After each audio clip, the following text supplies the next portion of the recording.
मच्छीचा वार असला ना, बुधवार, शुक्रवार, रविवार या 3 वाराला नक्की काय-काय करायचं ना विचार करावा लागतो.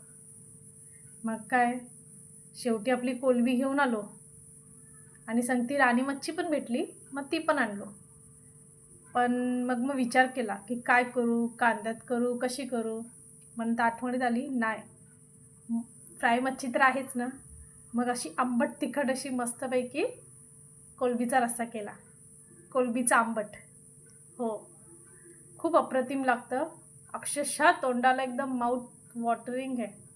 इतकं खायला छान लागतं ना, की म्हणजे बोलू नाही शकत. आणि ह्याच्यात कांदा नाही, टमाटर नाही, काय नाही. रोज-रोज प्रत्येक भाजीत कांदा, टमाटर काय तीच रोज तेच. म्हणूनच वेगळं. आणि खरंच खूप छान लागतं.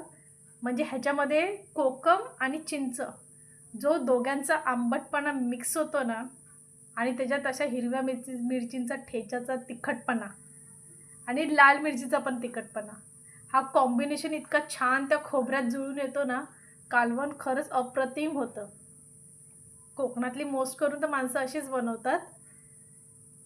मी तर तेच बघूनच शिकलोय. पण आता सवयच झाली आहे. तुम्ही पण करता का असंच? नक्की सांगा. चालेल. चला मग. येताय का जेवायला? बसलोय मी. कोलंबीच्या रश्श्याबरोबर आहे ना, राणी मच्छीची फ्राय केलेली असेल ना, ती पण छानच. म्हणजे परिपूर्ण जेवण झालं. काय जास्त विचार करायची गरज नाहीये. चला मग.